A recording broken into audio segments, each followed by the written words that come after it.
Afternoon, everybody. This is the afternoon session, September 20th, 2017, of the Portland City Council. Carla, please call the roll. Saltzman, Udaly, Here. Fritz, Here.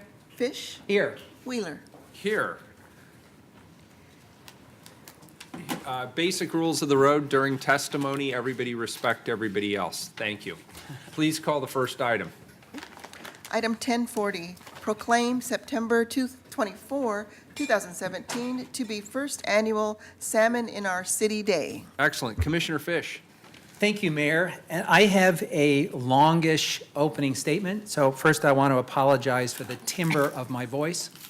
One of the byproducts of the treatment regime I'm in now is I'm on a steroid, which means my cherished goal of once playing in the NFL has been dashed. But it changes the tone of my voice, and it makes it sound worse than it is, and I apologize, but I'll do my best. Colleagues, it is a great honor to lead the Bureau of Environmental Services. And today I get to acknowledge the successes of my team and to celebrate their community partnerships to restore and to protect salmon habitat in Portland. It's hard to overstate how important salmon are to our region, a key marker in how we're treating our environment. Salmon are our history, integral to the life and culture of Indigenous people. And they're our future. As our city was built out, we've made poor decisions in the past. We built culverts, and we eliminated habitat, resulting in fewer salmon returning from the Pacific. In 1998, steelhead were designated as threatened under the Endangered Species Act, and in 1999, salmon were too. It was our wake-up call. And since then, we've made significant investments in salmon recovery and in our urban watersheds. We're cleaning up the Willamette River, replacing culverts with fish-friendly alternatives, and prioritizing stream restoration. What we do locally matters a lot. Portland is the key location for salmon recovery in Oregon and beyond. Every salmon headed to the Bull Run watershed, eastern Oregon, or even all the way to Idaho passes through Portland. Mayor, maybe another tolling opportunity. Twice in the average lifetime. Here's what we're doing now. By coordinating our efforts across city bureaus, we became the first city certified as salmon safe. We've gone beyond the letter of the law to restore salmon habitat and to improve water quality. I'm so proud of the leadership role of the Bureau of Environmental Services and the Portland Water Bureau have taken in this work. The Water Bureau created a 50-year habitat conservation plan for the Sandy River that helped meet regulatory requirements for our Bull Run water supply. And the Bureau of Environmental Services has made culverts passable for fish while leading Portland's work to protect Endangered Species Act species. It's a mouthful. But perhaps our biggest success has been the restoration of Crystal Springs Creek. The Bureau of Environmental Services, the Portland Bureau of Transportation, the Parks Bureau, and 21 other public and nonprofit partners like the Johnson Creek Watershed Council and the Crystal Springs Partnership came together and restored Crystal Springs over 8 years. And today, salmon can now swim the creek's entire length. Crystal Springs is a bright start, and we have so much more work planned. We're working with our congressional delegation, the Army Corps of Engineers, and ODOT to fund and break ground on 5 more projects, including Tryon Creek and the Columbian Slough. The good news is that we're doing better than we expected, sooner than we anticipated. Salmon are now found in 125 miles of Portland's 300 miles of stream. That's almost half. And nowhere are those streams healthier than in Crystal Springs. So today, Mayor and colleagues, we're celebrating that progress with 2 actions.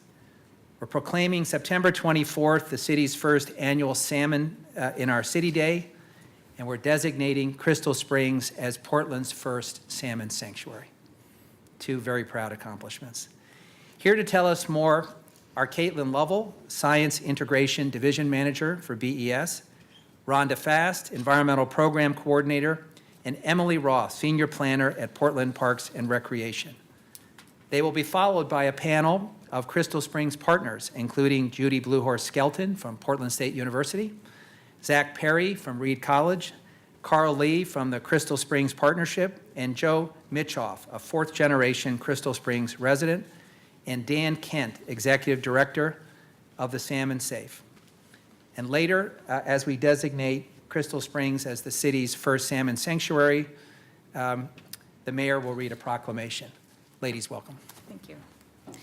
Good afternoon. My name is Caitlin Leppel. I manage the Science Integration Division for the Bureau of Environmental Services. As Commissioner Fish stated, I'm joined up here today by Rhonda Fast, who's our Environmental Program Coordinator, and with Emily Roth, the Senior Planner for Portland Parks.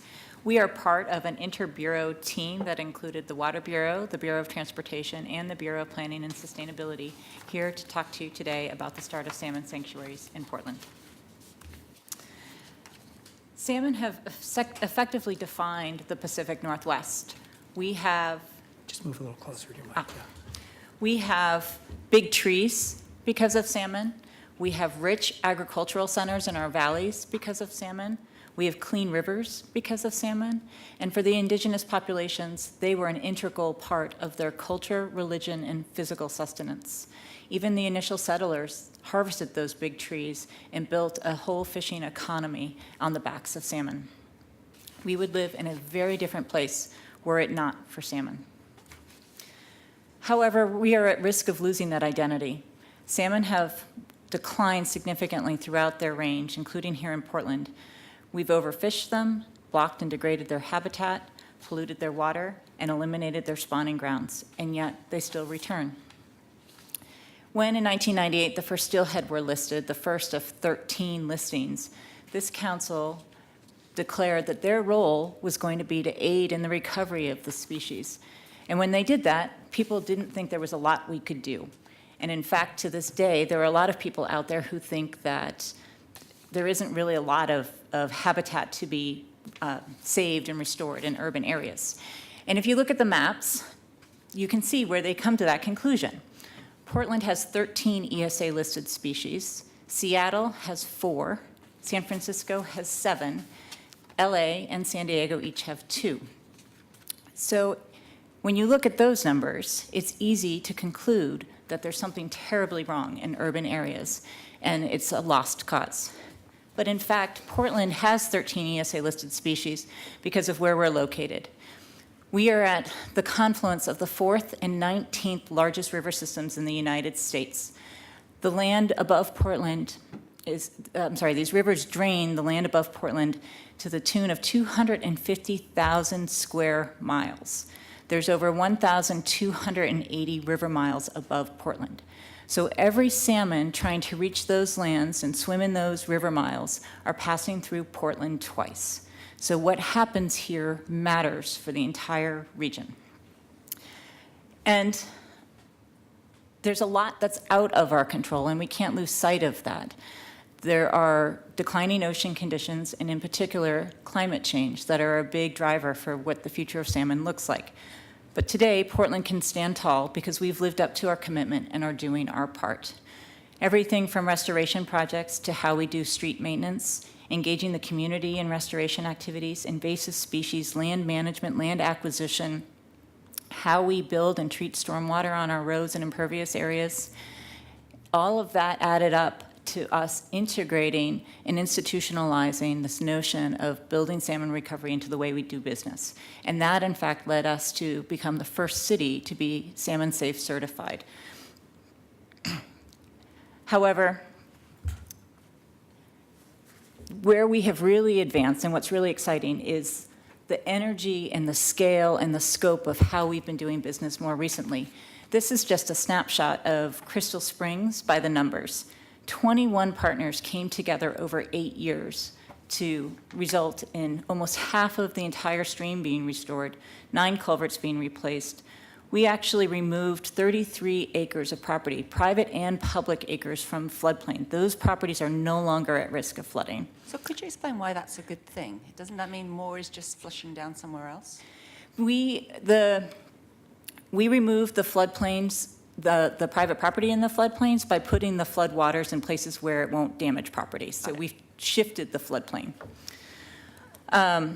And in the process of doing that, all of that, we've rescued over 61,000 different fish, including salmon and trout. And where do you get those numbers from? That is, every time we do a project, we go in and we actually physically rescue those fish. So those are hand-counted numbers. Each fish is measured and identified and then placed either upstream or downstream to keep it safe while we do our construction projects. Wow. Similarly, with the help of the Xerxes Society and the community, we've rescued 3,827 native mussels, which are a new foray for us. It's really exciting. Mussels actually depend on the gills and then see where there's movement in the soil and quickly reach down and grab it. Thank you. Yeah, they're very slow-moving creatures. Sorry, and then what do you do with them? Again, like the fish, we move them upstream or downstream to keep them safe while we're doing construction projects. Okay, very good. This has been so successful that ODOT just recently adopted this process for their recent project on Highway 99. And when we do that, and when we do it in this scale and with this intensity and with 21 partners, we create a culture and economy around restoration. And really, the results are measurable. We can test and see how the water quality has improved, how the habitat has recovered, and how many trees we've planted. But most importantly, we rely on the salmon to tell us how we've done. Is this working? Yes.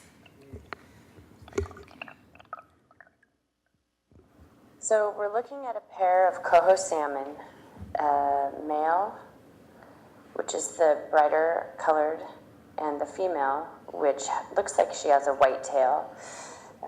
That's actually the result of her scales losing their pigment as she digs in the sand and gravel to build a nest for her eggs. Coho salmon enter the Columbia River during the summertime, and depending on how long their journey is up to their spawning grounds, they usually start spawning in late summer, early fall.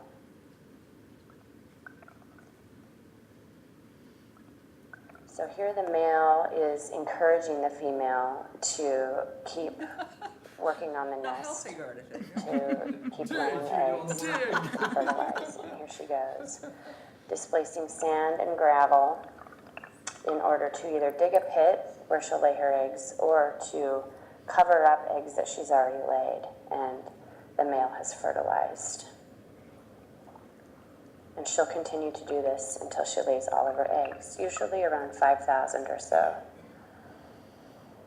After laying the eggs and building the nest to her satisfaction, she'll sit on the nest, protecting it from predators. That could be other fish or animals or humans.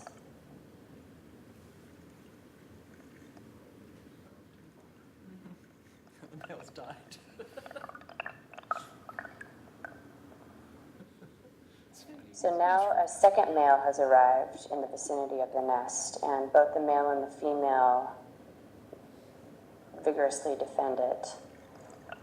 Oftentimes the second male may be able to sneak in and fertilize a female's eggs. So the original male on the nest is usually vigilant about protecting his territory.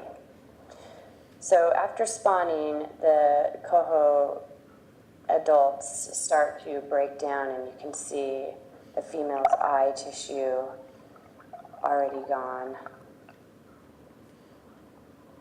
Her body will start to break down, and once she expires, her carcass will then feed bugs that are living near the nest that her newly hatched fry in several months will be able to feed on.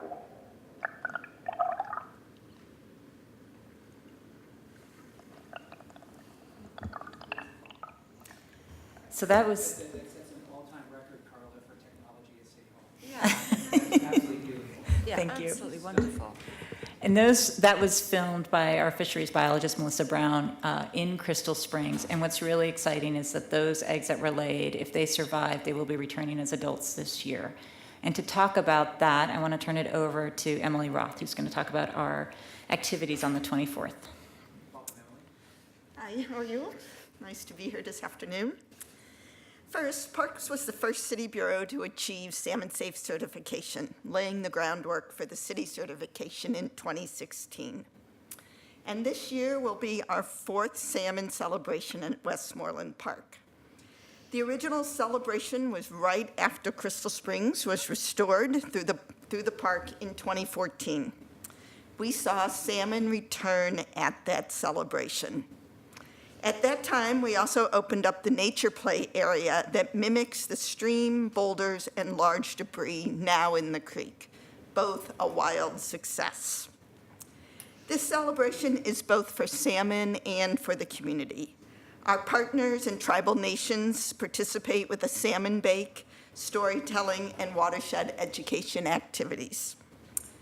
And finally, the salmon celebration is on the Sunday Parkways route. We encourage everyone to ride their bike or walk to the park. We hope you can join us to enjoy nature in the city. And this year, we're also unveiling a new virtual tour that Rhonda will describe. So going live this week, it's a new way for the public to experience Crystal Springs Creek and to learn about Crystal Springs Creek.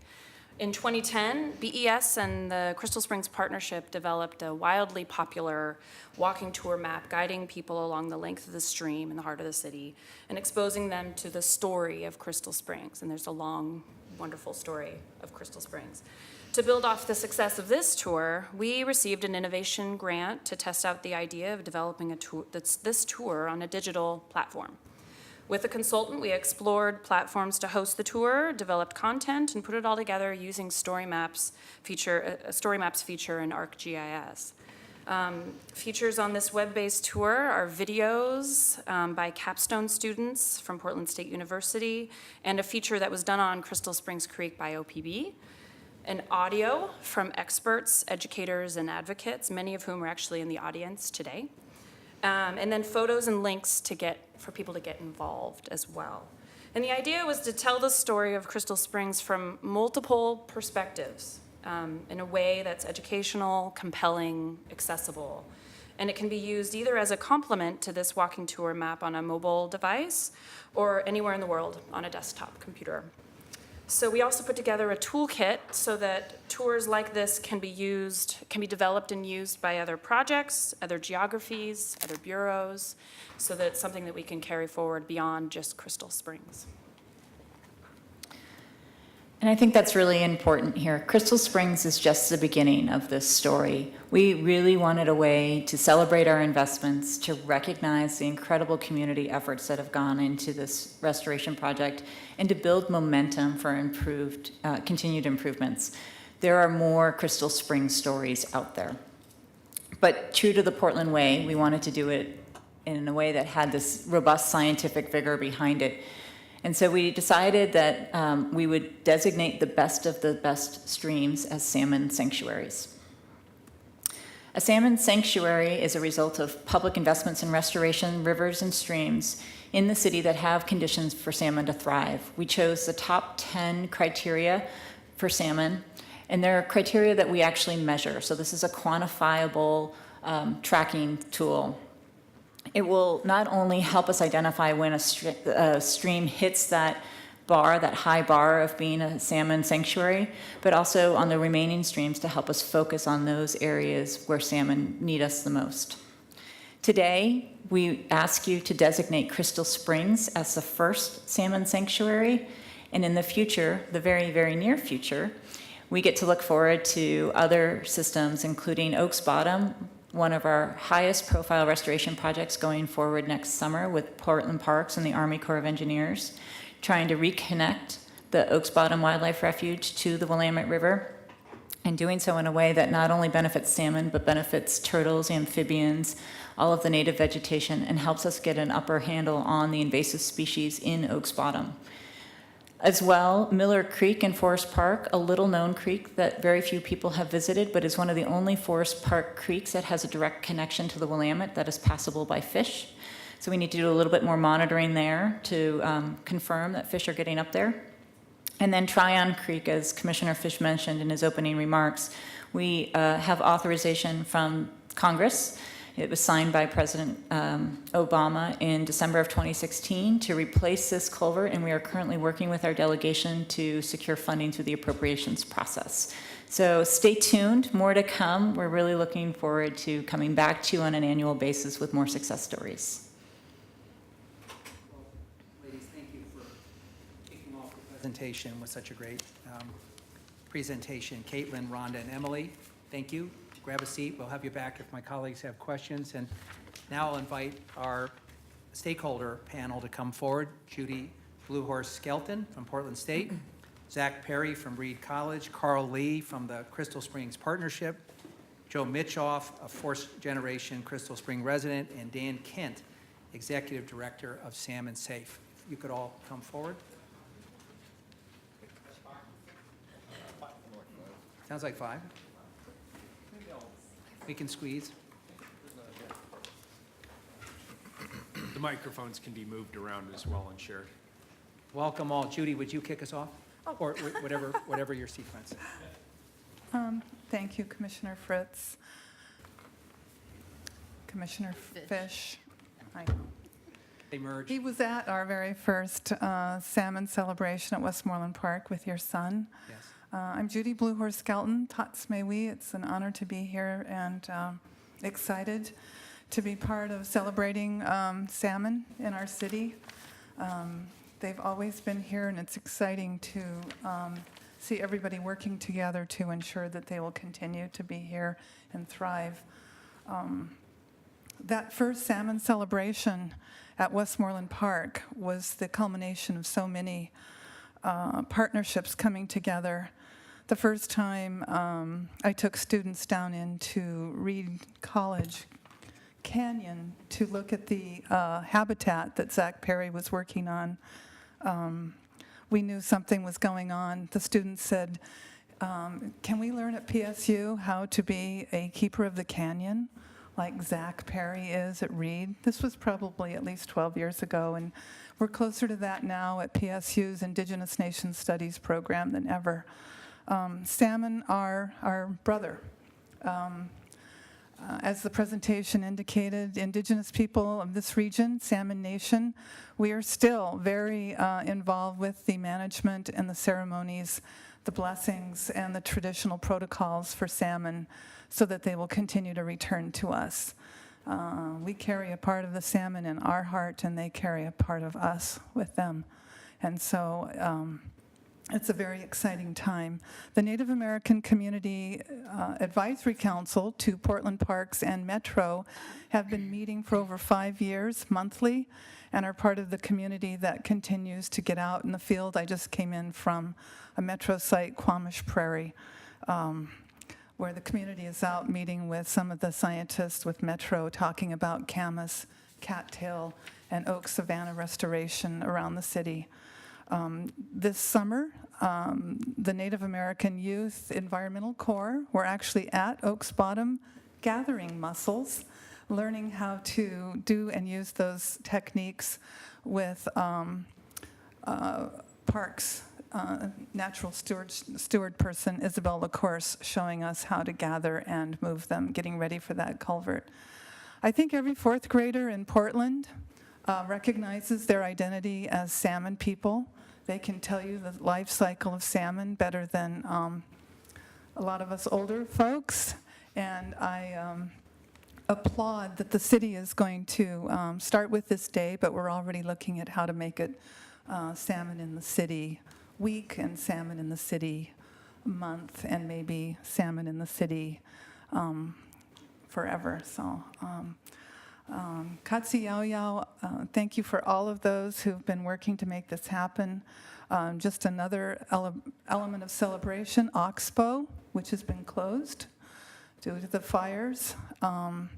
We are working with Metro to revive Native participation at their salmon celebration, the Salmon Homecoming, which will be October 21st and 22nd, 11 to 4, both days, with drumming, the ceremonies of returning as you saw, the male and female after they sacrifice their life so that the next generation can live. And we will have those ceremonies as well. There are teachers, we're all serving, we're all sacrificing our lives so that the next generation can live. And I'm really honored to be part of this community. Katsiaya. Judy, thank you very much. Zach Perry, could you give us a perspective from Reed College? Yes, sir. Council, thanks for having me today. I'm Zach Perry. I'm the Canyon Restoration Manager. I've been overseeing an active restoration of Reed College Canyon for the last 19 years. In the center of our campus is a 28-acre headwater forest where Crystal Springs emerges from a series of underground springs and provides our campus and the surrounding city with the cleanest, coldest water source in the Portland metro region. Reed College is dedicated to protecting this resource and has made a commitment to being long-term stewards of this waterway. Part of our goals is to ensure that this clean water resource leaves our campus within the banks of Crystal Springs Creek as valuable as it has entered. We are committed to improving the functions of the surrounding forested habitat by removing invasive species and reestablishing native plant communities, and will continue to adapt our management practices to accommodate for the ever-growing diversity of native species such as beavers, otters, owls, frogs, steelhead, chinook, and coho salmon. Reed Canyon and the Crystal Springs Creek that flow from it provides Reed students and over 1,500 public school children a year an opportunity to access safely a complex urban green space for ecological-based studies and a beautiful public area to recreate for the broader community. Beginning in 1999, Reed College coordinated with your city staff and other local agencies to build a fish ladder in the center of our campus, which now connects the spawning corridor for salmon to the upper spring source for the purpose of juvenile salmon rearing. We have also worked with your staff to build retention swales along 28th Avenue to reduce contaminated stormwater to enter the fragile freshwater system, and worked with BES to introduce the first of a series of culverts at the western edge of our property to allow migratory species to reach Reed Lake, the oldest natural occurring lake within the city limits, built originally by beaver. I'm here today representing Reed College and sitting amongst my peers to show my support for the recognition of Crystal Springs Creek to be identified as a salmon sanctuary, and that September 24th be recognized as the first Salmon in Our City Day. Thank you for your time. Thank you, Mr. Perry, very much. Carl Lee from the Crystal Springs Partnership. Thank you very much. My name's Carl Lee. I'm the co-chair of the Crystal Springs Partnership. I want to thank the City of Portland for their focus on Crystal Springs Creek. On behalf of the Crystal Springs Partnership and our partnership with the Johnson Creek Watershed Council, we're happy to be here today. Many of my Crystal Springs Partnership colleagues are here in the audience, you know, our message is kind of our tagline is connect, protect, and restore. And in pursuit of a 5-minute talk, I'm going to kind of stick with the connect piece, because the connect piece kind of helps sort of glue the whole thing together. We're connecting people with the creek. Let me tell you a little bit about the partnership. This is a stream that's accessible by transit, pretty much a 5-minute walk from the 19 bus, the light rail, the 75 bus, the 70 bus. We're in the city here, and we have an amazing resource that's accessible to many, many people. We're not way out in the boondocks. We're right here in the city. We have students that come help us, all kinds of access in the city. So we connect people with the creek, and we're also educating people about what this place is. You know, we're educating the connection among the wildlife in Crystal Springs Creek. The salmon they get the name today, but it's like the whole village kind of concept, because when you bring the salmon up, everything else follows.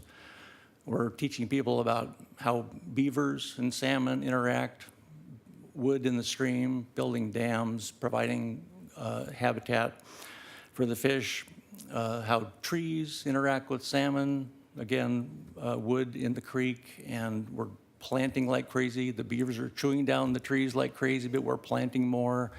And so we're helping establish that, cement that message that it's, there's connections here. And it was spoken about before about the mussels. This is huge success story. We went about with the Xerxes Society rescuing freshwater mussels out of Westmoreland Park back when the duck pond was removed, and have done these projects as these culvert projects come up. As recently as just a couple months ago, we were in the dark with flashlights rummaging around underneath McLaughlin Boulevard, rescuing hundreds and hundreds and hundreds of freshwater mussels.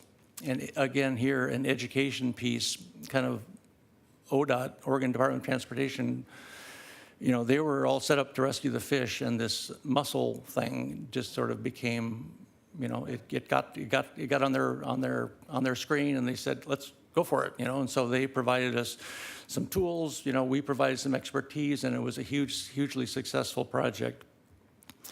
Another connection that the Crystal Springs Partnership is doing is connecting places on the map to the watershed. As recently as a few weeks ago, I was at a tabling event at a farmer's market, and I asked people if they are familiar with Crystal Springs Creek, and they sort of say no. And then I said, have you been to the Reed Canyon? Have you been to the Rhododendron Garden? Have you been to Westmoreland Park play area? Have you been to Johnson Creek Park? And, heads nod. And those places, and people say, oh, that's the creek. That's the creek that's there. And so we're trying to provide this view of that the creek is this linkage. The creek is the lifeblood that flows through these places. So we put together, as Rhonda mentioned, the walking tour map, and we're connecting the dots. We're taking people out, and we're providing the self-guided tour, and now the virtual tour is coming online. Another connection piece that we're providing is sort of the bigger picture. Your map up there kind of shows it, but we're going from Crystal Springs to Johnson Creek to the Willamette to the Columbia River to the Pacific Ocean.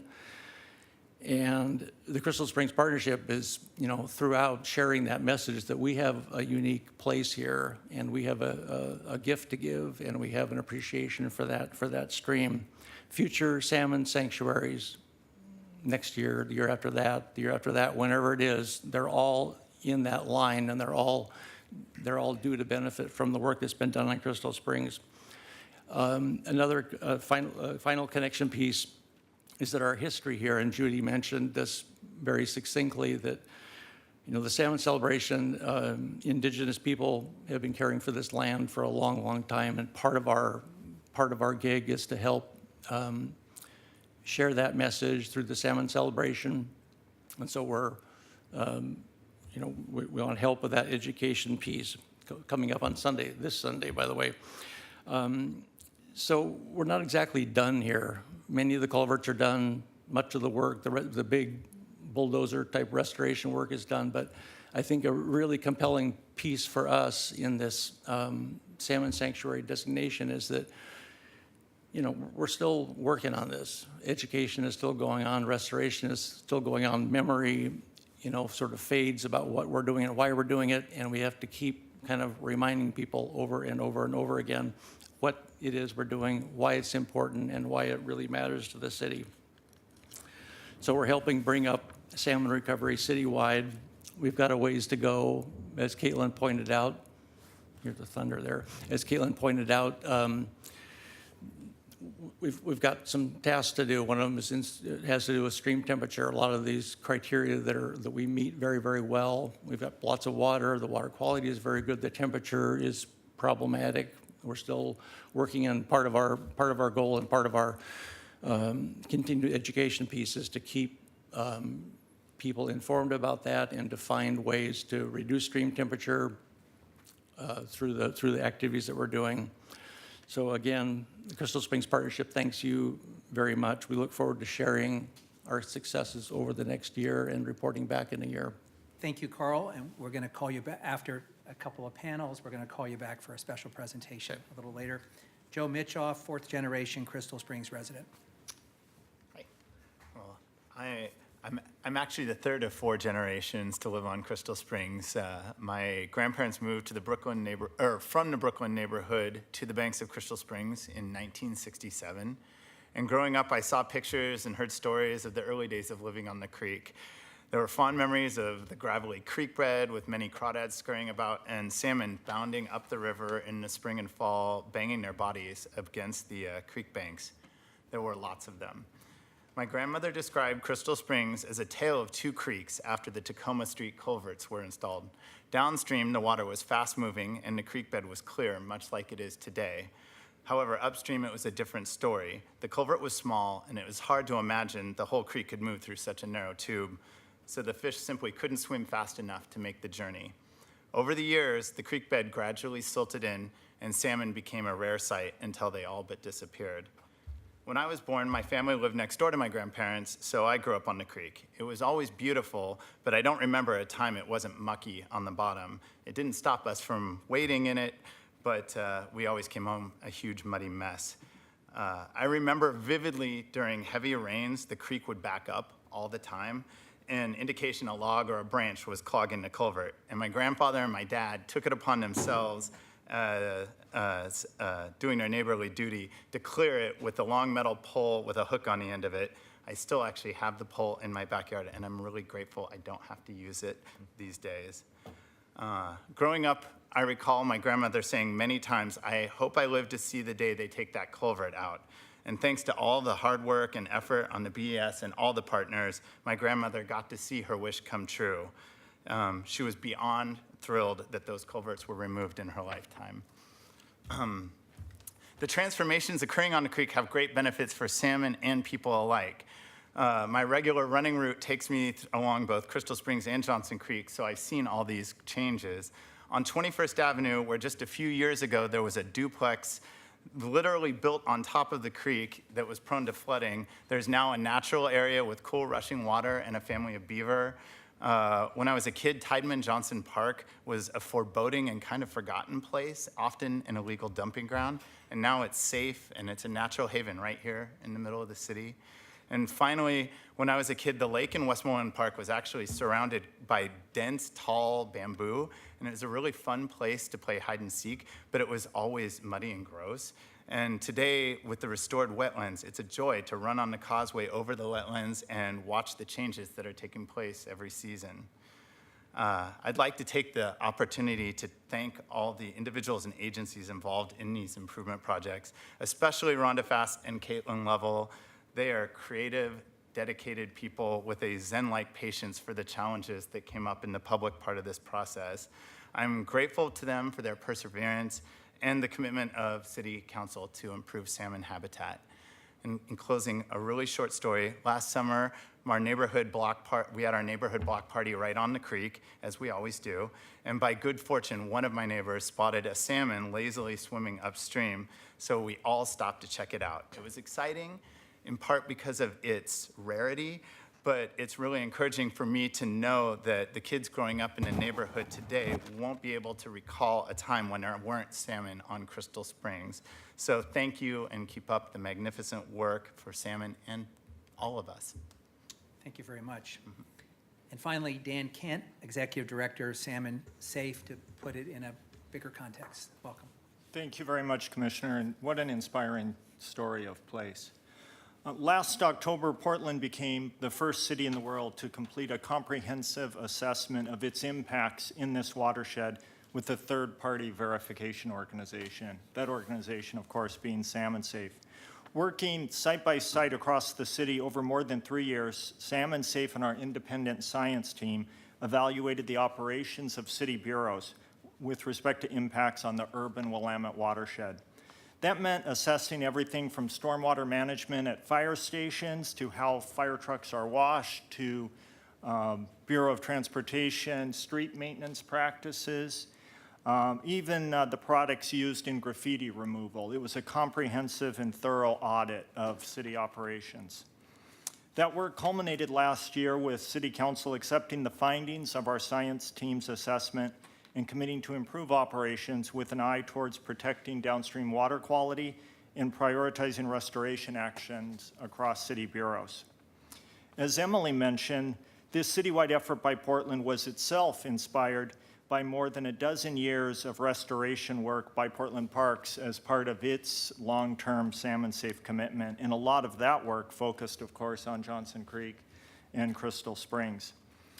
Today, as others have noted, we have seen the leadership of BES, Transportation and Parks, among other bureaus involved in the salmon sanctuaries effort. It's an example of how the city is connecting the recommendations from our science team to strategically prioritizing salmon safe restoration opportunities citywide and taking action with results on the ground. We also see this effort, like the BES Watershed Report Card, as an important step by the City of Portland for greater transparency and accountability in its environmental initiatives, and we applaud that. In our work with cities up and down the West Coast, we see just what a leader Portland is on a whole host of environmental issues, climate change being the big one, but working also on the ground proactively in actions like creating urban sanctuaries for imperiled native salmon. You know, it's a creative idea, and we strongly applaud the city's actions. So congratulations to Portland on this first salmon sanctuary. It's an important step forward in the city meeting its commitment and claim to being the world's first salmon safe city. Thank you. Thank you very much. I'm now going to ask the mayor to read the proclamation and ask our partners to stay seated because the proclamation is as directed to you as to anyone in this room. So Mayor, would you do us the honor? I would, and Commissioner, if I could take the liberty of reading a brief statement before in support of your efforts and in support of the efforts of people here today. I often say how important the Willamette River is for the city of Portland. For too long, we've turned our backs on this river, but now we're reconnecting to it by cleaning it up and making it a renewed home for our iconic salmon. Portlanders are once again swimming in the Willamette and treating it like the treasure that it's always been. The city must continue to create a future that embraces and strengthens our rivers for both humans and for our salmon. The Bureau of Planning and Sustainability plays a critical role in reaching this goal, leading the way on climate change, the environment, and helping us to build a resilient city. The Climate Action Plan and supporting Climate Action Plan preparation strategy include a variety of approaches that will reduce human impacts in our urban area while expanding and improving habitat in and along our waterways. The River Renaissance established a vision for reinventing Portland's rivers, and many of you here had a great deal to do with that renaissance. The Bureau of Planning and Sustainability's river planning work continues to make that vision a reality. Nowhere is that more apparent than in the Central City 2035 plan, where the Bureau of Planning and Sustainability has included sites for recreation, economic development, and habitat improvements along the Willamette River. Planning for the south reach of the Willamette will begin in the next year. We know that when we take care of our environment, it takes care of us. We look to the salmon to see how we're doing, as Commissioner Fish noted, and today I'm proud to say that we're making strong improvements. We still have a lot of work to do, but examples like Crystal Springs and the efforts that you have all collaborated on make great strides in a short amount of time to ensure that salmon not only survive here, but continue to thrive. And so it is my honor, Mayor, if I could Commissioner. excuse me, because for some reason, I'm not able to read my notes. Can we also recognize other commissioners who may wish to make a Absolutely. statement before the You bet. proclamation? Commissioner Fritz. Thank you, and thanks to all of you. Thank you, Commissioner Fish. This has been an absolutely wonderful celebration of where we've come from, where we're going. I hope you're going to find ways to get somebody to put the movie as a public service announcements on many channels, to get OPB to do this story, to get certainly Channel 30 ought to be doing this on repeat loop over and over. So I want to thank all the partners, the Environmental Services, the Army Corps of Engineers, TriMet, Crystal Springs Partnership, Metro, Johnson Creek Watershed Council, Audubon Society. I know there are others. All the neighborhood associations have been involved in this.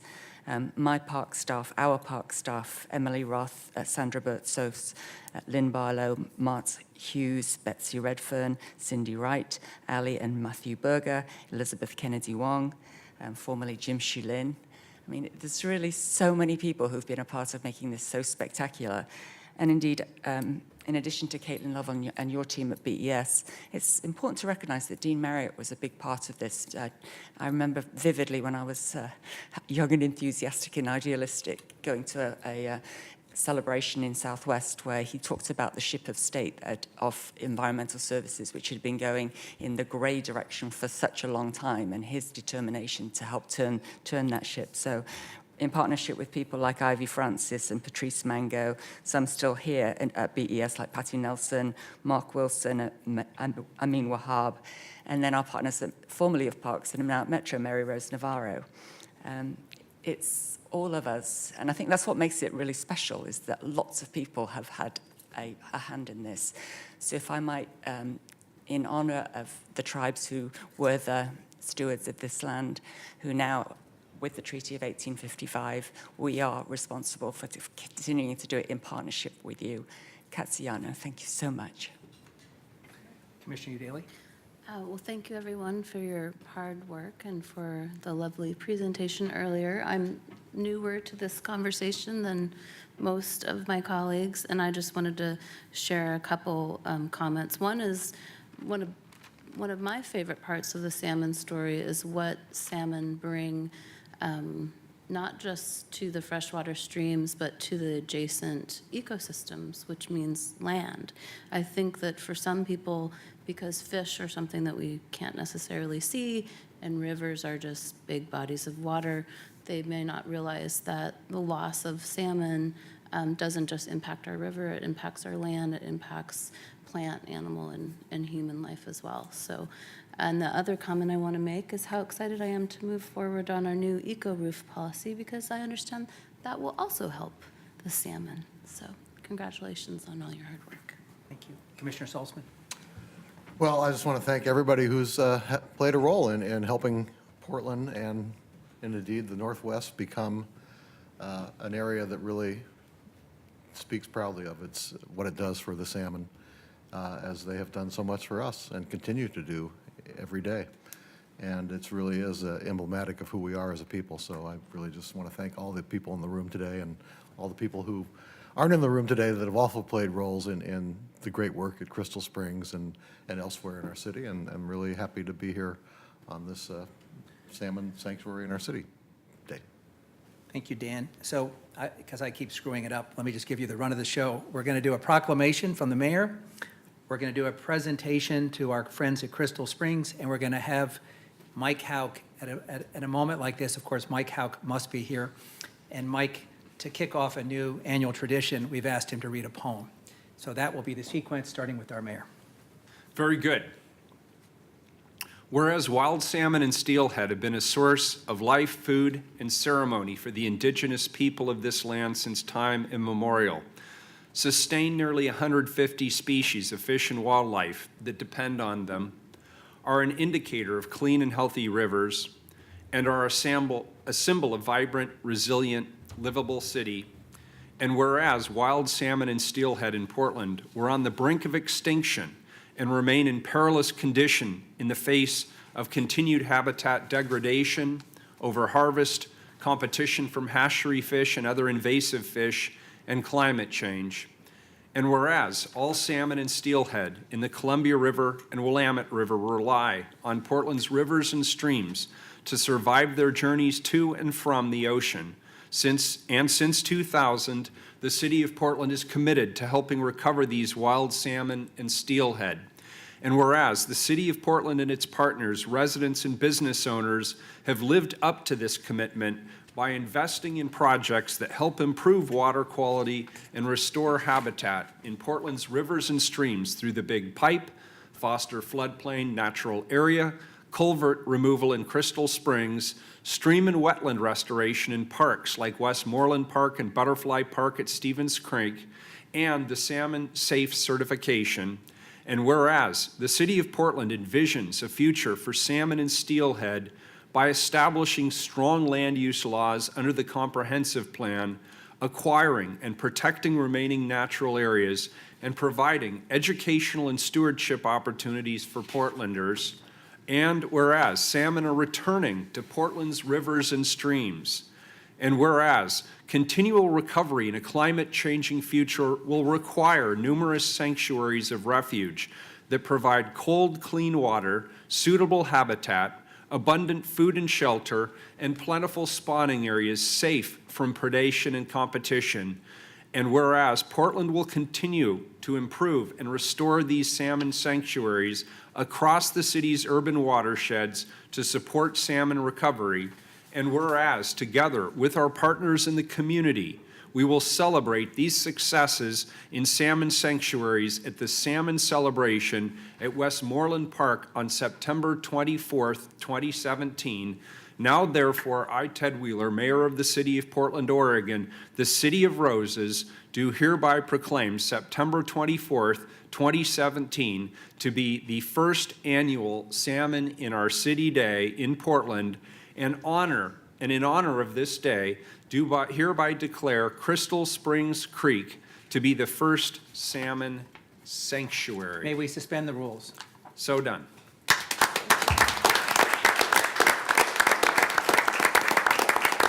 Thank you, Mayor. If I could ask the invited guests to reclaim their seats for a moment, and I'm going to ask Carl Lee to keep your seat, and Daniel Newberry, Executive Director of the Johnson Creek Watershed Council. Sir, if you would come forward.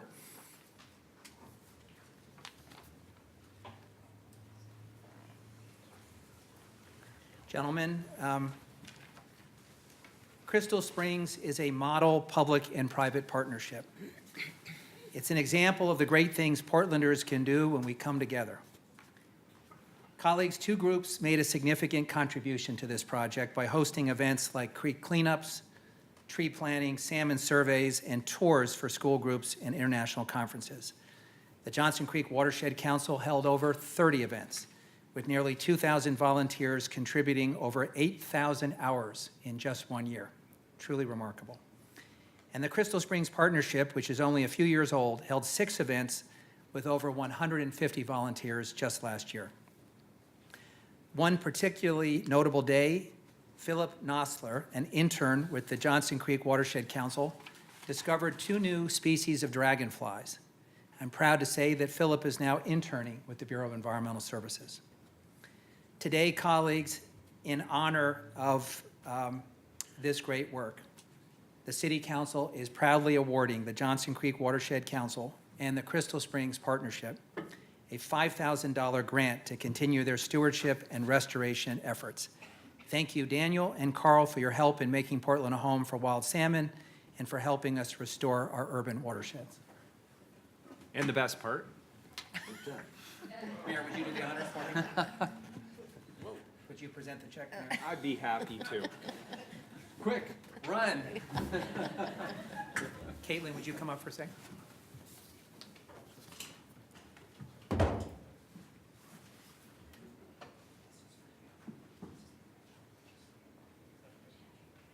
Gentlemen, use it well. Congratulations. Thank you.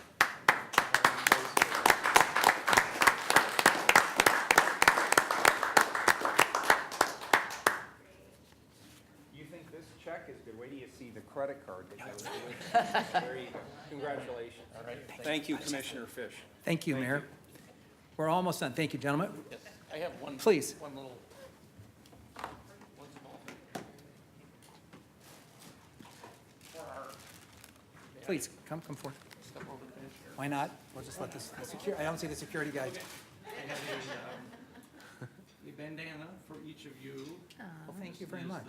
the 2017 hot off the press bandana that we share with our volunteers and all of our lovely people. at the Thank you. Salmon Very much. Appreciate it. at the Salmon Thank Thank you. you. Thank you. Have one. Thank you. Enjoy them. Thank you very much. And congratulations to all of our partners. Mike Hauk, would you please come forward? we could not kick off a new annual celebration without having our friend Mike Hauk here, a champion for urban green spaces and watersheds. And Mike has graciously agreed to read a poem. Mike, welcome. Well, Mayor Wheeler, Commissioners, I hate to contradict you right off the bat, but I'm not going to read a poem. He's going to sing it. Excellent. That's going to be great. The suggestion came about, I got a call from staff asking if I'd be willing to come in and read a poem that was similar to what we do each year for the last 31 years for Great Blue Heron Week. When we adopted the heron as our official city bird in 1986, I wrote a letter to William Stafford, who was then Poet Laureate for the state of Oregon, and asked if he would pen a poem to commemorate the heron, and he did, and you're all aware of it, The Spirit of Place. It's one of the most moving things I've ever read. I said no to me reading a poem today for two reasons. One, first thing I did was ask if Judy Blue Horse Skelton had been invited to speak today, because if somebody's going to be poetic, it's not going to be anybody but Judy Blue Horse Skelton, in my opinion. The second thing was I'm not a poet, and I couldn't think of something that was not generic. I think we need something specific to the place to really celebrate the return of salmon on Johnson Creek and Crystal Springs Creek. So what I'm going to suggest, and again, Judy brought up the potential for Great Blue Heron, Salmon Week, Salmon Month. I'm not sure if she had in mind a salmon year. But for the future, for next year, I'm going to suggest we have three really great authors in Portland. Robin Cody, obviously Kim Stafford, and David James Duncan. And what I chose to do is read a very brief excerpt from the River Wye. I don't know how many people on council or in the audience have read the River Wye, but it's very inspiring. He dedicated the River Wye to the defunct Fairview Creek and the diseased body of Johnson Creek. And he and I have had arguments over, he moved to Montana to kind of get away from what's going on in the metropolitan region. I said, there is no way, David, there are going to be issues there as well. So I think it would be interesting to bring David Duncan back to Portland to show what's happened on Crystal Springs Creek and Johnson Creek, and engage him maybe in coming up with some inspiring prose, if not poetry, to celebrate. This morning, by the way, I was 8 o'clock this morning speaking to a group of conservation educators from around the country, and describe what we've done over the last 40 years, this being one example. And they said, how do you keep going? How do you keep your energy up, your optimism? And I said, come to City Council today at 2 o'clock, and you will find out why. And I think we need to do this kind of celebratory action more frequently than we have in the past. So I think I'll just paraphrase what I was going to read, because we've been here quite a while. Just say that in starting the River Wye, he was basically suffering from writer's block. And his friend suggested he go out on Johnson Creek, which he did. And he caught a steelhead. He actually caught a steelhead. And as he was bringing the fish up, three guys drove up in a van. And they looked out at this guy who was actually in his street shoes and street clothes, but he had jumped into the Johnson Creek to land the steelhead. And they told him they had just been to the Coquille River, and they got no fish whatsoever. And he noted shortly thereafter the three guys were standing on a bridge over Johnson Creek, all trying to catch a fish. What I would like to read is very poetic, not a poem per se, but I think it relates to the video we saw. He got into the stream and saw a male and female salmon spawning. She laid eggs so tender to the touch of a small child's fingertip would crush them, eggs the color of setting suns. The dark, fierce kite male passed over those suns, raining milk down on their chosen bed of pebbles. We were held, we three creatures, in the rhythm of lovemaking. I realized they weren't making love to one another, they were making love to the very land and the water. I knew as we communed that they would soon die, their clutch of eggs orphaned in a frigid gravel womb. What does it mean to truly love one's place upon the earth. There is fire in water. There is an invisible flame hidden in water that creates not heat, but life. When I at last rose from the water, thank the prayer wheels that rivers are, thank these prayer-like creatures that still somehow traverse the great wheels, and set out for my own little streamside bed where he lived on Johnson Creek. So I'm just going to suggest that we try to find, get David back here, or we could work with Kim Stafford, whoever, with the Crystal Springs Creek stewards, with the city, and come up with something truly specific to what's going on Crystal Springs Creek. And I just want to congratulate everybody for the incredible work they've done. It's amazingly inspiring, and it does keep us going. Mike, I want to second your suggestion, so we'll take it up, and thank you for the exclamation mark on a beautiful presentation. Mayor, that concludes our presentation today. Very good. Thank you, Commissioner Fish. That was outstanding. Thank you, everybody. Thanks to the bureaus. Thank you to all of you who've been working so hard on Crystal Springs Creek. This is fantastic. Thank you. Can we Thank you, take a Mike. 3 or 4 minute break? Yeah, why don't we do that? Let's take we'll take a quick recess.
All right, folks, we are back in session. Let's continue the hearing for the remaining testifiers on the main part of the Central City 2035 plan.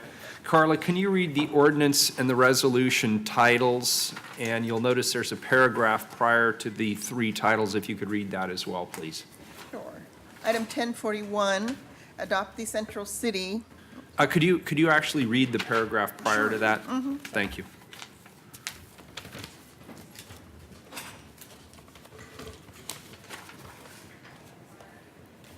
The Central City 2035 plan items continued from September 14, 2017 hearing.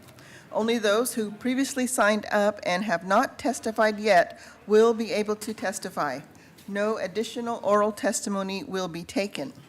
Written testimony may be submitted until 5 p.m. September 22nd. And more information on the project website is at www.portlandoregon.gov/BPS/CC2035. Thanks. And now you can read the three items. Sure. Thank you. 1041, adopt the Central City 2035 plan, amend the comprehensive plan map, transportation system plan, Willamette Greenway plan, Willamette River Greenway inventory, scenic resources protection plan, zoning map and Title 33, repeal and replace prior Central City plans and documents. 1042, adopt the Central City 2035 plan action charts, performance targets, and urban design diagrams. 1043, adopt the Central City 2035 plan Green Loop concept report. All right, so today we're going to try and finish hearing testimony on the main ordinance and the resolution for the Central City 2035 plan. As Carla mentioned, we're only going to hear from people who either signed up on September 7th or September 14th. There will be another opportunity for public testimony on the Central City 2035 plan on January 18th, 2018, after amendments have been introduced. So Carla, let's call up the next people from the list from last week. As per usual, everybody has 2 minutes to testify. If you're a lobbyist, per council rules, we need to know that. Commissioner Fritz. I was just wondering, Mayor, it doesn't seem like we have a whole lot of people, and I do feel very grateful for those who sat through the entire testimony last time. I was wondering if we might give 3 minutes if necessary. You know what? That would be a great bonus opportunity. Let's do it. For their 3 days of patience, we're giving them an extra minute. So maybe we'll even be a little loose. But that seems only fair. Oh, thank you. And we are starting from the September 7th original list. Okay, just make sure. The first person is 62, Britt Conroy. 116, sorry. Jackie Peterson Loomis. And 131, Emma Pellet. Very good. Welcome back. Thank you again for your patience. We truly appreciate it. Hi, good afternoon. Good afternoon. Thanks for allowing an extra day of testimony. Appreciate that. My name is Britt Conroy, and I'm a Portland resident. In this chamber, our city's priorities are set. From limitless competing demands, council members decide what projects and initiatives are funded, what challenges are addressed, what problems will be solved. At its best, good governing marshals resources from within and without a community to protect the most vulnerable and provide opportunities for those who are struggling. As this council secures money for transportation, whether from our city's coffers or through your requests for funding from your partners in Salem, you have the opportunity to invest in your stated priorities: safety, livability, climate, and reducing the related cost of housing and mobility. When looking at what Portland secured from its partners in Salem, one would think that we have a $450 million single location fender bender crisis in this town. In fact, we have a crisis of transportation deaths, and we have a housing crisis made worse by insufficient transportation options, particularly for those living in East Portland. Expanding urban freeways has never solved traffic congestion, but investing in safer streets does save lives. 3 dozen human beings die on Portland streets on average every single year. The Rose Corridor Highway Expansion Project will cost nearly twice what last November's municipal housing bond raised, 7 times the projected revenue of last year's gas tax, and it must be said, will cost an amount equal to what the Portland Children's Levy will raise over 30 years based on that program's average revenue. I urge you to remove projects related to this highway expansion from the TSP and RTP, to implement value pricing to address congestion and avoid costly and unnecessary highway widening projects, to invest value pricing proceeds in providing mobility options for those most impacted by the tolls the state legislature has mandated, and most importantly, to codify transportation spending priorities that, regardless of source of funds, ensure the city gets the most mobility, equity, safety, and climate benefits for its buck. Thank you. Thank you. Good afternoon, Mayor Wheeler, Commissioners Udaly, Fritz, and Salzman. My name is Jackie Peterson Loomis. I am an historian, and I appreciate the opportunity to speak on behalf of the Portland Chinatown History Foundation, of which I am its executive director, as well as a member of the Stakeholder Advisory Committee of the new Chinatown Japantown Historic District Design Guidelines, and a former board member and current co-chair of the Art, History, and Culture Committee of the Old Town Chinatown Community Association. I am a Portland resident as well. As I know you all are aware, the Old Town Chinatown community is a complex fabric of historic districts and properties, waterfront park and garden destinations, and numerous arts, cultural, and educational institutions. We're also home to a web of social service and low-income residences, a weekend nighttime entertainment district, a growing number of significant restorations, such as the Society Hotel and the Overland Warehouse, combined restoration and infill projects, such as the Grove Hotel, corporate offices of young businesses like Movell and Airbnb, and our first Starbucks due to open this fall. This description captures the history, energy, and diversity of Old Town Chinatown and lays the ground for the robust vision outlined by the city for this downtown waterfront neighborhood in the 2035 plan.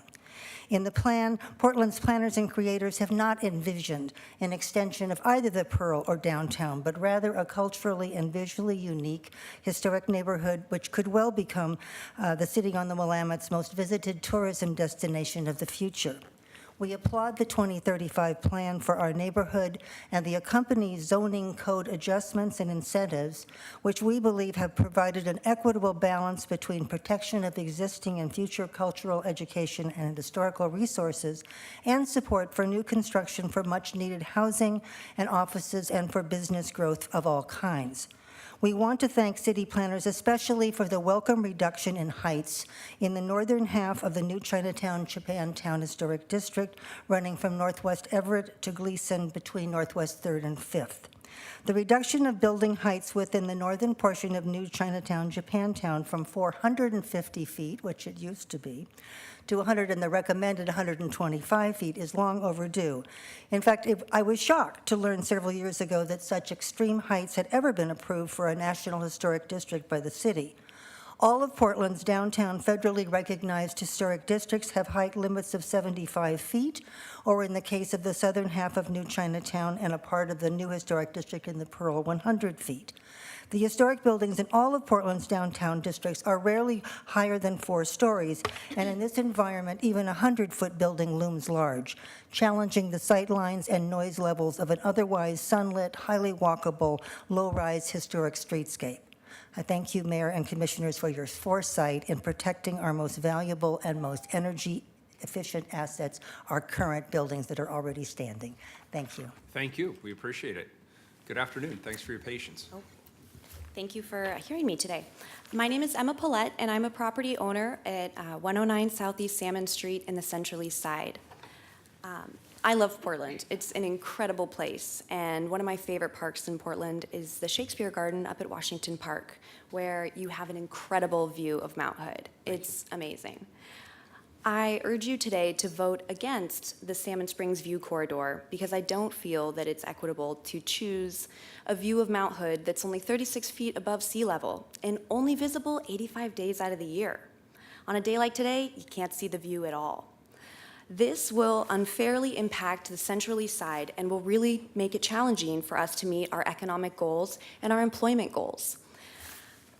On that note, I also believe it's the city's responsibility to educate property owners on who's included in this and who stands to have their property changed by this rule. So as you can see on page 1, these are some maps, and these maps are all from the current City Council Amendment 2035 plan, and this is from the August 29th draft date.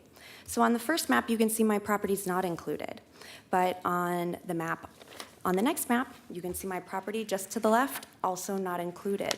And on the third picture, my property is still not impeding the view of Mount Hood. And on the last page, you can see there's a map on page 46 from the plan that does show my property to be in the view corridor. But the following map does not include it. So I'd like some clarification on if my property is included or not, because it's very confusing. 3 of the 4 maps show that it's not, but 1 does. So is my property included or not? And so I'd ask that the City Council, if you do not vote no on the Salmon Springs View Corridor, to please clarify this and make the view corridor of Mount Hood follow the exact cuts of the view so that we can lessen the economic impact on the Central East Side. Commissioner Fritz? Ms. Blair, have you had any conversations with your neighbors who are definitely in the view corridor? I have, yeah. And what Absolutely. kind of feedback would they be giving us? People are very concerned. We spoke over a year ago. We all came and testified. We had about maybe 15 or 20 people testify, and we all submitted paperwork. You heard from the lawyer that we hired then, who also submitted on our behalf. People really feel like this is going to be challenging for the future of the Central East Side. We won't be able to reach our density in the Martin Luther King Grand Corridor, and it's going to be challenging to meet our numbers for employment in our district in the future if this view corridor is established. And so this would actually lower the heights in the view corridor, is that correct? Yes, absolutely. It would take my property height from 175 down to 35 feet. Oh, wow, that's really low. Right, especially if my property doesn't impede the view at all. So I feel like this is, especially for the properties on Salmon, it's a real burden because we have the green loop that will be going in there as well, and that'll be something that drastically changes our street. I personally am in for the green loop, but I think it isolates landowners and puts an unfair burden on just a few people. Thank you very much. Yeah, that's first of all, yes, there appears to be an obvious inconsistency in the charts, and I even see Joe back there shaking his head, so that we will most certainly clarify that. That'd be wonderful. And secondarily, this is an amendment I put on the table for discussion purposes, because I'd been hearing a lot about it. And I know that the Planning and Sustainability Commission had very long conversations about this, and ultimately, they voted, I want to say it was like 7-4, I believe, in favor of removing or not creating the view corridor and continuing with the density proposals in the Central East Side. And I did say at that time, I was inclined to take the recommendation of the Planning and Sustainability Commission, but I wanted to hear what people said and how strongly people felt about it. It is in that spirit that I've wanted to hear testimony on it. But there's clearly an inconsistency here, and it looks like Joe right behind you there. Do you have an answer to this, Joe, today, or is this something we can resolve and potentially get back to Emma on? Yeah, Joe Zender with the Bureau of Planning and Sustainability. We need to follow up to get precise, but over the process, we narrowed the view corridor. Okay. So we think that you had an old one and a new one, and the new one, that property is not in. But other properties do have the height reductions that we're talking about. Okay. So even though they weren't able to come today, they would have the same testimony. I remember at one point your family was looking at possibly having a park somewhere in the east side. Is that still a possibility? You know, it's still something we'd really like to do. We've had a few other things that have come up, but I'd like to make that happen. And I'd love to work with Ms. Udaly on that, and because we'd love to get that spigot so we could water our grass. We'd love to make that happen. I'm just also wondering, could there be a view of Mount Hood from that park? Unfortunately not. The park is right just one block behind the Portland Storage Building, which is 12 stories tall. All right, I'll take care of that question. Thank you very much. But maybe from their roof we could have a great view. So, yeah. Great. Thank you both for your testimony. We appreciate it. Thank you. The next 3 were on the 914 list now are Brad Molson, Juliana Lukasik, and Ted Labey. And if anybody else is here who didn't sign in, just let me know. Is that all we have on our? Then we have one more. Okay, and if there's somebody else here who bothered to show up, go ahead and sign up. My name is Brad Malson. I'm president of the Central East Side Industrial Council and owner of Beam Development. First of all, I want to commend the Bureau of Sustainability and Planning for putting together an incredible process for the 2035 plan and for the Southeast Quadrant Plan. My angst is more about the process that we have gone through. The Southeast Quadrant Plan, which I participated in and observed, was an incredible process that brought in stakeholders, brought in advisors, heard testimony, took place over weeks, months, years, to kind of reach a consensus as to what we could do, what makes sense in the Southeast, in the Central East Side and beyond. And it's very painful for me to engage my constituency in the Central East Side and tell them to get involved when they put this time and effort in, reach consensus, and then are told that at the last minute, a view corridor is now considering, can absolutely change the whole process of planning for the Central East Side. The Central East Side, as you guys probably well know, is one of the most active districts in the city that has produced, I think, a significant level of jobs, if not the most, since the last downturn. And we are very anxious to continue that process.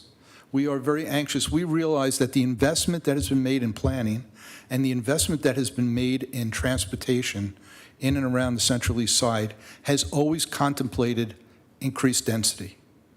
I'm not sure how you get density in the Central East Side or any place around without height.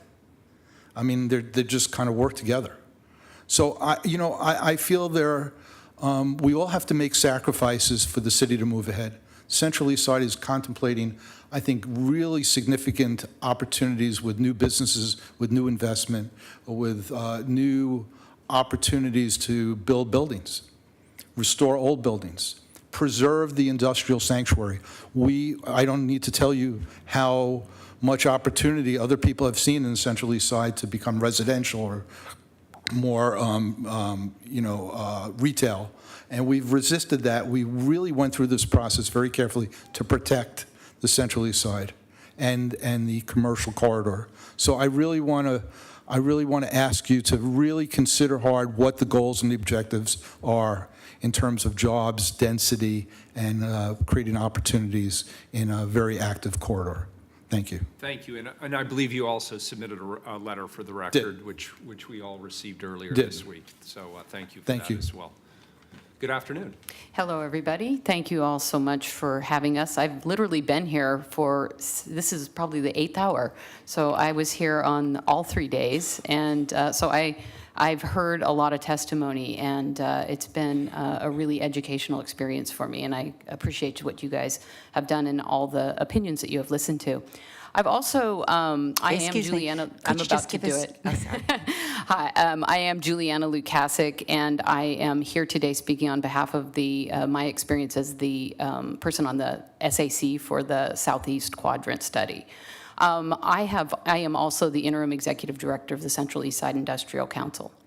I've been on three larger SACs in my time in the close-in city. I was on the Cooch Street Couplet many years ago.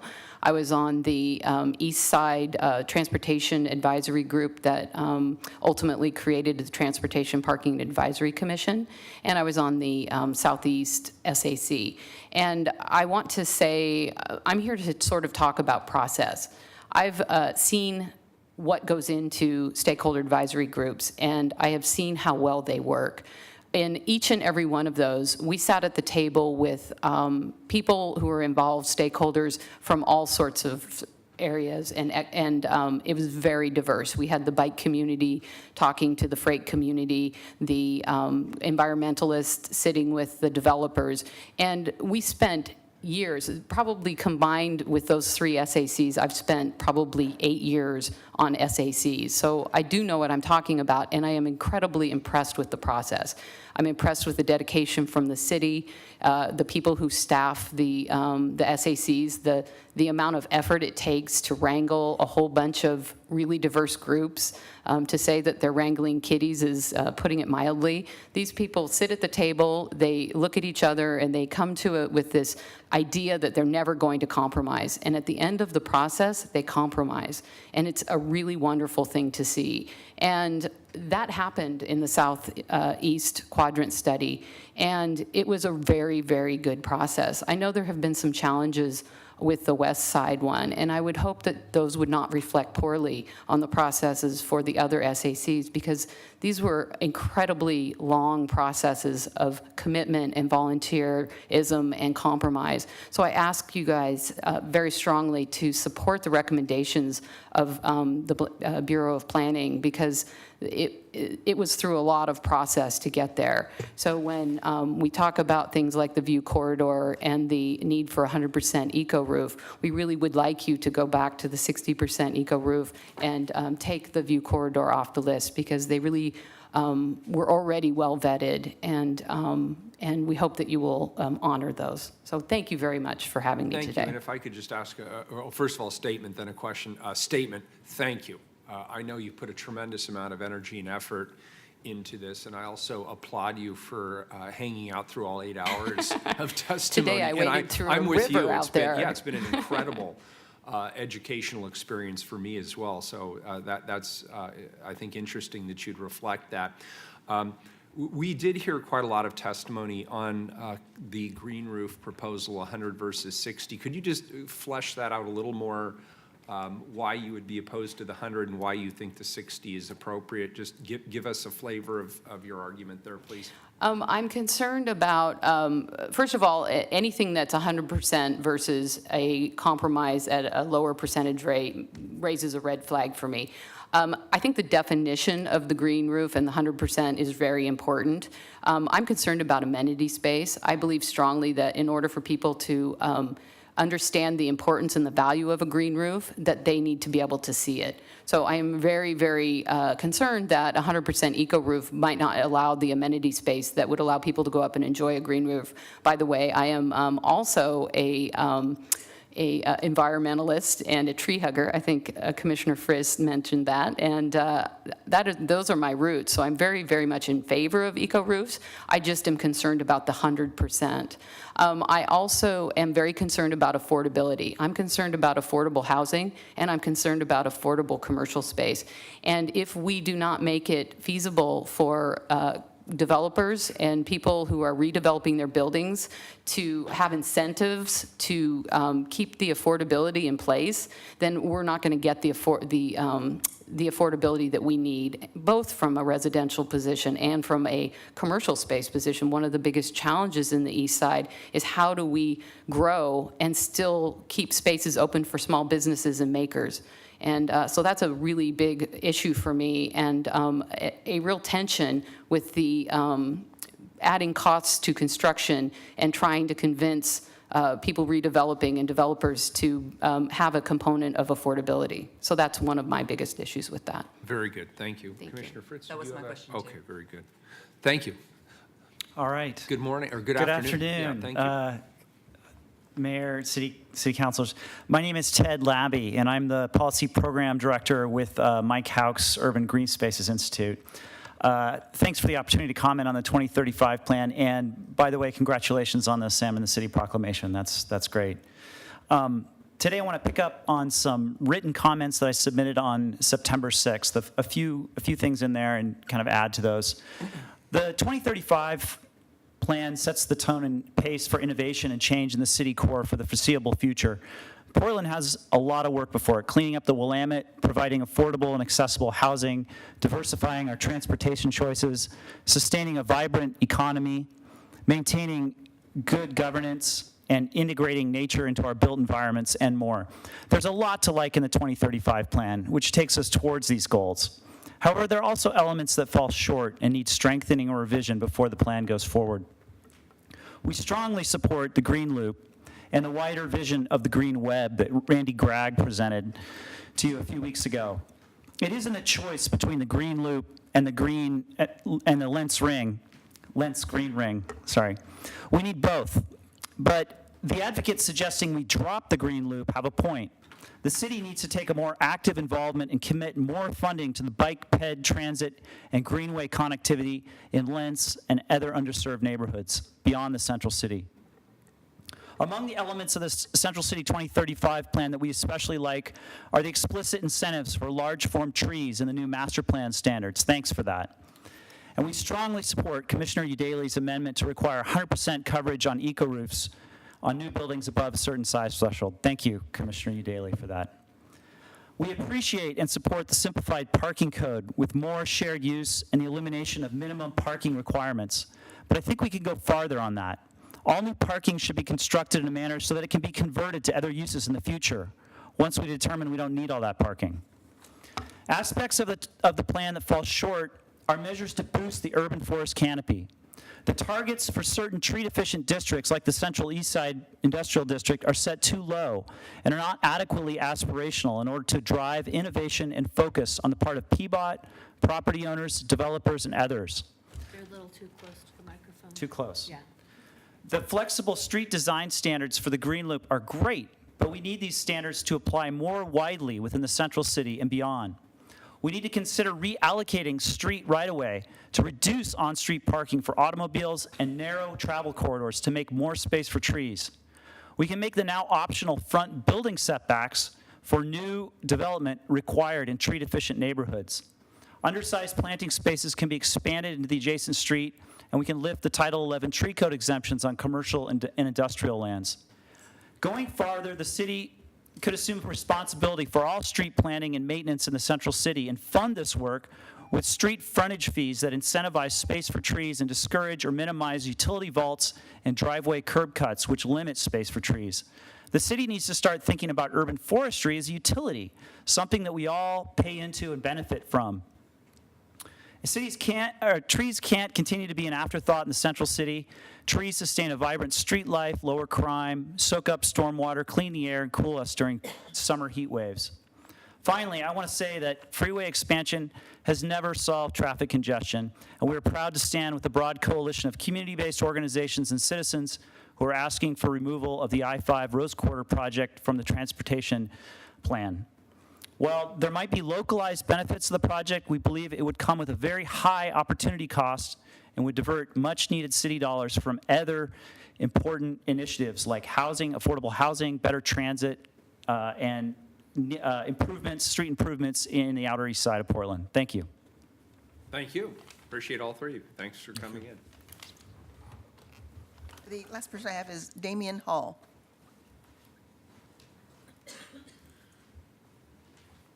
Good afternoon. Afternoon.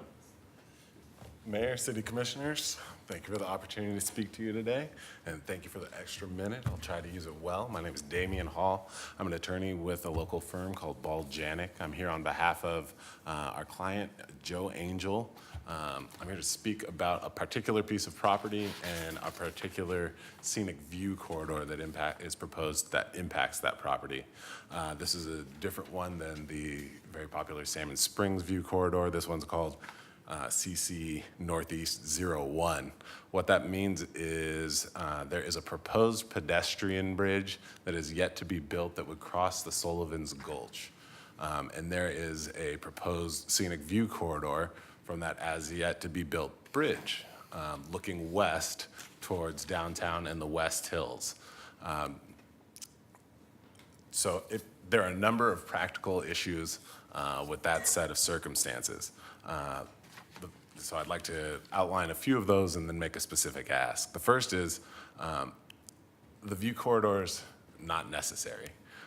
There is a natural view corridor created by Sullivan's Gulch. The below-grade nature of I-84 going east to west there preserves for perpetuity, unless we come up with a plan to cap the freeway, those views, and will not be replaced by redevelopment of tall buildings. The same goes for the adjacent train tracks that run along that, the bottom of that gulch. The second issue is the uncertainty related with this particular viewpoint. Because it is a viewpoint from a structure that's not yet been built, it is an estimated viewpoint that has been translated into an actual lines on a map that impact a piece of property owned by my client. Again, even if you were okay with that set of circumstances, the way that it's been translated to the map is additionally uncertain. On the first page of my testimony I provided you, I've blown up the map. The property in question is the yellow piece of property, and as you can see, the lines that indicate the boundary of the scenic view corridor are slightly wider than the city streets. So as far as trying to understand where that boundary is located for redevelopment purposes, that line is approximately 70 feet wide if taken to scale. The difference between the ability to develop inside and outside on each side of that boundary that is uncertain is the possibility to go from 350 feet in height to a maximum of 75 feet in height. So for those reasons, we think that there are a number of practical concerns. I've listed at the end of this memo some legal concerns as well, but those are secondary. So now for the ask, I'd request that the council direct Bureau of Planning and Sustainability staff to revisit this viewpoint and work with my client to establish with some certainty its location, if it is advisable to move it forward. We've provided our best effort at actually taking that map to scale and have attached that there. If council feels it's wise, we would accept direction that that map be approximated as the official boundary. And then as an alternative, simply wait until the pedestrian bridge is built, actually go stand on it, and let's figure out where the view corridor should be. My understanding is the status of that project is that it's funded, so should be happening, but that there's still an ongoing discussion about its alignment because the street grids on the north and south of Sullivan's Gulch don't exactly line up. So it shouldn't be that far in the future. Very good. Thank you for your testimony. Colleagues, any questions? Very good. Thank you for being here. Time. So Carla, does that conclude our testimony? That's all who I have signed in. Very good. Could I ask a question of staff? And it's sort of just a general question about process. So much of the testimony that we have heard is broad in its nature, but we've also heard a considerable amount of testimony related to specific issues, such as what we just now heard from the representative from Volcanic. Do you work with the individual property owners to resolve those issues, or is the expectation that the council will meet with individuals with specific issues and resolve that for the purposes of amendments? Or what is your proposal in terms of how we address issues related to very specific property questions? We're glad to meet with property owners. We may have already, depending on what the application is, because some of these may have percolated through the Planning and Sustainability Commission process as well. I'm not quite sure we've discussed this last one that you've heard. So it expedites the ability of us to put up a recommendation for you all to be able to do that, so we're glad to. It might make sense then if you could exchange business cards prior to your departure, just so you have that. And it sounds like Emma, Emma's still here, great. It sounds like that is a broader issue. It's not just specific to your property. We need to resolve the exact borders of that proposed view corridor. But I just want to make sure that specific property issues aren't falling through the cracks because they are specific. Okay, sure, no. Good. Okay, good. That's all I had. Commissioner Fritz, anything else? Well, I was just wondering with the chicken and egg question on that particular view corridor, would it be better for us to decide whether we should have it and then put to the work of deciding where it should be? Or does where it is affect whether we should have it or not? If you had decided that we weren't going to have a view corridor, then the particular issues with that view corridor would be off the table. And so I think there's a more nuanced story for the second one we just heard about the view down the Bamfield. So we want to talk that through with the testifier and bring it back to you probably. Yes, it seems to me that if There's the council's, something to be solved if the there. majority of the council's not interested or not willing to support the Salmon Street Springs view corridor, you don't need to go to the trouble of deciding exactly where it should be. Correct. Very good. Anything else? All right, thank you. Oral testimony is now closed. Written testimony will be accepted until Friday, September 22nd at 5 p.m. This matter's continued in deliberation on this item will occur during the October 18th meeting at 2 p.m., time certain, Portland City Hall chambers. No public testimony will be taken on that day.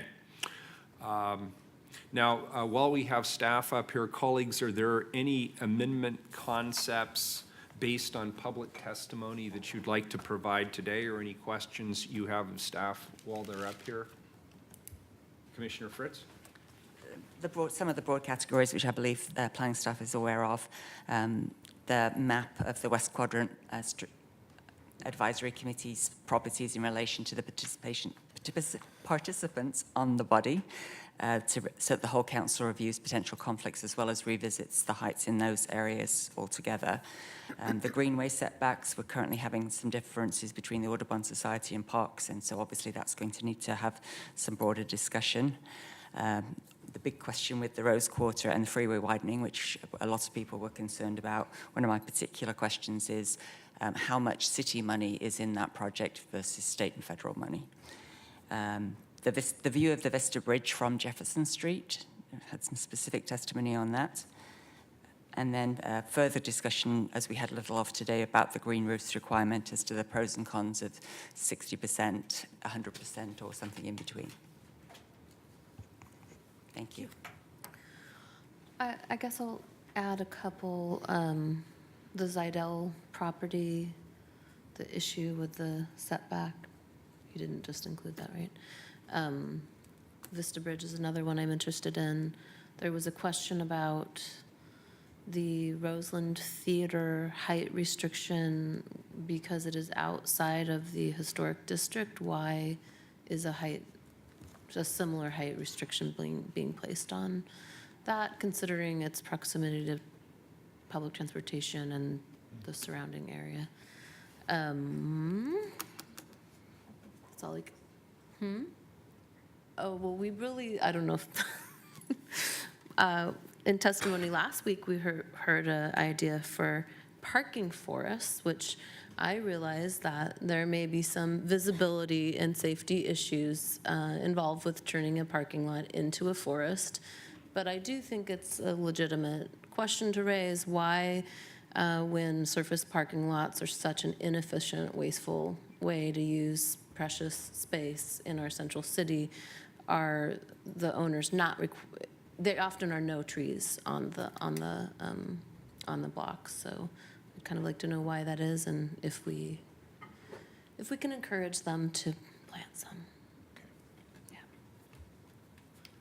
So I'm not prepared to articulate any amendments I might have today, but I probably will have some based on testimony I've heard, and many of the issues Commissioner Fritz and Commissioner Udaley just mentioned are issues I'm also interested in as well. But I thought while you're here, if you could just once again maybe just give us the process for getting home on this whole thing again? Sure. Yeah, just repeat it for me one more time. Sure. Okay. So, excuse me. So on September 28th, you will be hearing the post office ordinance again, and there'll be some public testimony on that. The record closes at 5 p.m. that day. You will also be hearing the historic guidelines one more time, and you'll vote on that day. Then we have October 18th at 2 p.m., as the mayor mentioned. We have that set aside for discussion of amendments on a set number of topics that we've emailed your staff about, in particular height, scenic views, FAR, historic, green buildings, that sort of thing. And then on November 2nd at 2 p.m., we have time set aside to talk about amendments related to the scenic outside of the central city, bonuses and transfers, anything to do with the river and that sort of thing. Then we have another session set aside on December 6th at 2 p.m. for amendments related to the parking code, and then whatever else we have been able to cover at the other sessions. We are hoping to conclude discussion of amendments at those 3 sessions, and we have a January 18th, 2 p.m. hearing scheduled for amendments on the Central City. So any amendments that you develop in these fall sessions. And then finally, the final vote on the Central City Plan can't be taken until the comprehensive plan is effective. And at this point, we are looking at a March 1st date for the comprehensive plan. That date may change, but we're not sure about that yet. But the vote would follow the comprehensive plan date. Have we heard from the Department of Land Conservation and Development whether they're approving our comprehensive plan? Or? Well, you know, what we have heard is that they understand the urgency and are actually organizing to try to expedite their review of the process and get the resources on their end to keep it moving. So they're being not just cooperative, but proactive in trying to meet these deadlines. Okay. Thank you. Very good. And like Commissioner Saltzman, I will more than likely be introducing amendments, but I want to have the opportunity to discuss it with staff and go through some of those issues in more detail before I offer them up. So thank you. Some legalese here. As we mentioned at the September 14th hearing, Council will discuss other aspects of the Central City 2035 plan on September 28th as follows. 3 p.m. time certain on the post office. Will accept public testimony on that day related to that item. The record will close at 5 p.m. At 4 p.m. time certain on September 28th, we'll be discussing the new Chinatown, Japantown design guidelines. Public testimony and the written record are closed on those items. There being no further business, colleagues, we are adjourned.